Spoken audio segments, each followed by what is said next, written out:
जानेंगे किस तरीके से हम स्टॉक्स की फंडामेंटल एनालिसिस कर सकते हैं, क्योंकि अगर आप फंडामेंटली स्ट्रॉन्ग स्टॉक्स में अपने पैसे को इन्वेस्ट करते हैं तो आपके पैसे के डूबने के चांस बहुत ज़्यादा कम होते हैं और फंडामेंटली स्ट्रॉन्ग स्टॉक्स तेजी से ग्रो करते हैं। तो अगर हम किसी भी स्टॉक के फंडामेंटल्स को देखते हैं तो सबसे पहले हमें मार्केट कैप देखने को मिलती है। मार्केट कैप से हमें पता चलता है कि कंपनी की मार्केट वैल्यू कितनी है, या अगर हम पूरी की पूरी कंपनी को खरीदना चाहें तो हमें कितने पैसे की जरूरत पड़ेगी। कंपनी की मार्केट कैप निकालने के लिए कंपनी की करंट शेयर प्राइस को उस कंपनी के टोटल नंबर ऑफ शेयर से मल्टीप्लाई करते हैं। जैसे कोई एबीसी कंपनी है जिसका प्राइस 100 रुपये है और उस कंपनी के टोटल शेयर 10 करोड़ हैं, तो 100 मल्टीप्लाई 10 करोड़, तो एबीसी कंपनी की मार्केट कैप 1000 करोड़ रुपए आ जाएगी। यानी अगर हम पूरी की पूरी कंपनी के 100% शेयर बाय करना चाहें तो हमें 1000 करोड़ रुपए की जरूरत पड़ेगी। तो बात करते हैं पीई रेशो के बारे में। पीई रेशो का मतलब होता है price to earning ratio. PE ratio से हमें पता चलता है कौन सा शेयर महंगा है या फिर कौन सा शेयर सस्ता है। जैसे मान लीजिए कोई एबीसी कंपनी है जिसका प्राइस 1000 रुपये है और उसकी अर्निंग 100 रुपये है, तो इसका मतलब है हम 100 रुपये कमाने के लिए कंपनी को 1000 रुपये दे रहे हैं। एक और एग्जांपल से समझते हैं, जैसे कोई एक्सवीजी कंपनी है जिसका शेयर प्राइस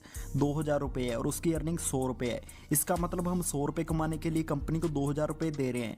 एबीसी कंपनी का आपको पीई 10 का देखने को मिलेगा, एक्सवीजी कंपनी का पीई आपको 20 का देखने को मिलेगा।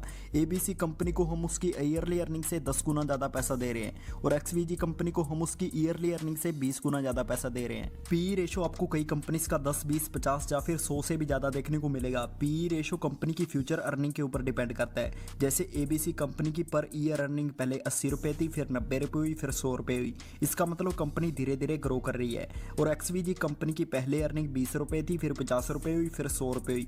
इसका मतलब कंपनी तेजी से ग्रो कर रही है। और एक्सवीजी कंपनी का पीई रेशो आपको हाई देखने को मिलेगा और एबीसी कंपनी का पीई रेशो आपको लो देखने को मिलेगा। लेकिन अगर हम मार्केट के हिसाब से देखें तो बड़ी कंपनीज का पीई आपको हाई देखने को मिलेगा। जैसे जैसे कंपनी ग्रो करती है उसका पीई कम होता रहता है। जैसे एक्सवीजी कंपनी का पीई 20 का था, लेकिन कुछ ईयर्स के बाद हो सकता है हमें उसका पीई 15 का देखने को मिले। एक लाइव एग्जांपल के लिए मैं यहाँ पर टाटा स्टील के स्टॉक को ओपन कर लेता हूँ। इसका पीई रेशो हमें 5 का देखने को मिल रहा है। इसका मतलब हम कंपनी को 1 रुपये कमाने के लिए 5 रुपये दे रहे हैं। अब आप सोच रहे होंगे ये पीई ज़्यादा है या फिर कम है। एक चीज़ हमेशा ध्यान रखना, अगर कंपनी का प्राइस ज़्यादा है तो उसका पीई ज़्यादा हो सकता है, लेकिन अगर कंपनी का प्राइस कम है तो उसका पीई भी कम होना चाहिए। अगर आप बहुत सारे स्टॉक्स की एनालिसिस कर उनमें से कुछ स्टॉक्स को पिक करना चाहते हैं तो मैं आपको रिकमेंड करूंगा आपको ऐसे ही स्टॉक्स को पिक करना है जिनका पीई 15 या 20 से कम हो।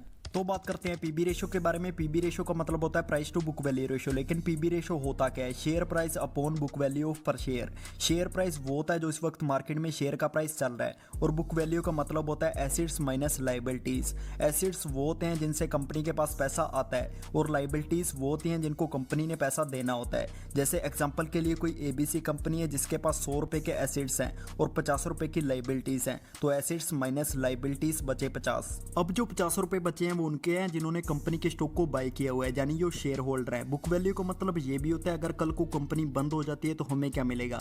इस केस में हमें 50 रुपये मिलेंगे। ये थी टोटल बुक वैल्यू, लेकिन हमें चाहिए बुक वैल्यू पर शेयर। इसे निकालना बिल्कुल सिंपल है। बुक वैल्यू जो 50 रुपये है इसे टोटल शेयर से डिवाइड कर दीजिए।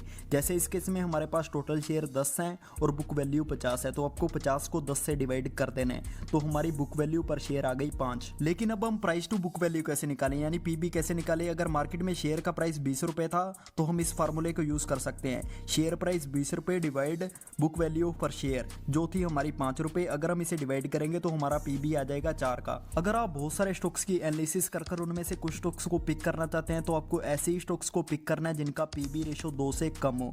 जैसे ओएनजीसी के शेयर को मैंने यहाँ पर ओपन किया हुआ है, इसकी बुक वैल्यू 221 रुपये है। अगर ये कंपनी आने वाले टाइम में बाई चांस बंद हो जाती है तो मुझे 221 रुपये मिलेंगे। अगर आप बड़ी कंपनीज में इन्वेस्ट करते हैं तो आपको बुक वैल्यू देखने की जरूरत नहीं है, लेकिन अगर आप पेनी स्टॉक्स में इन्वेस्ट करते हैं तो वहां पर बुक वैल्यू बहुत इंपॉर्टेंट है, क्योंकि पेनी स्टॉक्स एक दिन में 20% से ज्यादा भी गिर सकते हैं। तो बात करते हैं डेब्ट टू इक्विटी रेशो के बारे में। डेब्ट टू इक्विटी रेशो से हमें पता चलता है कि कंपनी के ऊपर कितना कर्जा है। आपने मार्केट के अंदर बहुत सारी ऐसी कंपनीज को देखा होगा जिनका प्राइस बहुत तेजी से ऊपर जा रहा है, या फिर ऐसी कंपनीज को देखा होगा जो बहुत ज्यादा डिविडेंड दे रही है। ऐसा कंपनी लोन लेकर भी कर सकती है। लोन 2 तरीके के होते हैं, शॉर्ट टर्म लोन और long term loan. Short term loan company को 12 महीने के अंदर वापस देना होता है और long long term loan company धीरे धीरे देती रहती है। लेकिन हमें किस तरीके से पता चलेगा कि कंपनी ने लोन लिया हुआ है? मान लीजिए कोई एबीसी कंपनी है जो 4 से 5% का डिविडेंड दे रही है। डिविडेंड को देखकर बहुत सारे लोग स्टॉक को बाय कर रहे हैं, जिससे स्टॉक का प्राइस बहुत तेजी से ऊपर जा रहा है। लेकिन जैसे ही कंपनी लोन वापस देगी, स्टॉक का प्राइस बहुत तेजी से नीचे गिरेगा।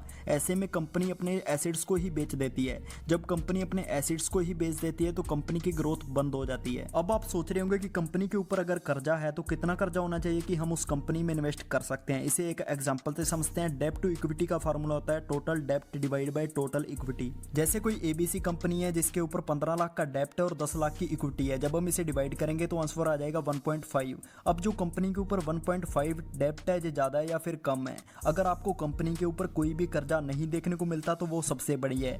अगर आप बहुत सारे स्टॉक्स की एनालिसिस कर उनमें से कुछ स्टॉक्स को पिक करना चाहते हैं तो आपको ऐसे ही स्टॉक्स को पिक करना है जिनका डेब्ट टू इक्विटी रेशियो 1 से कम हो। तो बात करते हैं आरओई रेशियो के बारे में। आरओई रेशियो का मतलब होता है returns on equity ratio. ROE से हमें पता चलता है कंपनी कितने % की रिटर्न्स दे रही है। आरओई का फार्मूला होता है net profit divide by share holders equity. Net profit, जिसे हम नेट इनकम भी बोलते हैं, ये कंपनी की इनकम स्टेटमेंट से आता है, और जो शेयर होल्डर्स इक्विटी है वो कंपनी की बैलेंस शीट से आता है। जैसे एबीसी कंपनी की नेट इनकम $59.5 बिलियन थी और शेयर होल्डर्स इक्विटी साल की शुरुआत में $134 बिलियन थी और एंड में $107 बिलियन थी। अगर हम इसका आरओई कैलकुलेट करें तो हमें इसका आरओई 50% के आसपास देखने को मिलेगा।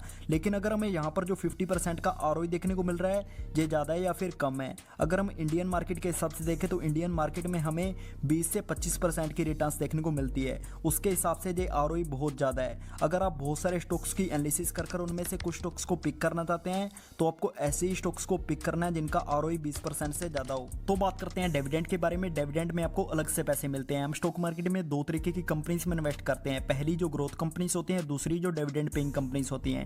डिविडेंड का हिंदी में मतलब होता है लाभांश। लाभांश का मतलब होता है प्रॉफिट का हिस्सा। इसे एक एग्जांपल से समझते हैं। जैसे कोई एबीसी कंपनी है जिसने साल में 100 करोड़ का प्रॉफिट कमाया। अब उसके पास 2 ऑप्शन है। पहला कि वो इस पैसे को अपने शेयर होल्डर्स में बांट दे, जिसे हम डिविडेंड कहते हैं। कंपनी के पास दूसरा ऑप्शन है कि वो इस 100 करोड़ को अपनी ग्रोथ में यूज करे, जिससे कंपनी के शेयर का प्राइस बढ़ जाएगा। वॉरेन बफेट हमेशा कहते थे कि डिविडेंड वो कंपनीज देते हैं जिनको पता नहीं होता कि उन्हें अपने पैसे को कहां लगाना है। अब बात करते हैं डिविडेंड हमें कितने % तक मिल सकता है और साल में कितनी बार मिल सकता है। डिविडेंड हमें साल में 12 से 15 बार भी मिल सकता है। लेकिन डिविडेंड हमेशा बड़ी कंपनीज देती हैं क्योंकि छोटी कंपनीज को अपनी ग्रोथ के लिए पैसा चाहिए होता है। तो बात करते हैं फेस वैल्यू रेशियो के बारे में। फेस वैल्यू रेशियो कंपनी अपनी मर्जी से सिलेक्ट करती है।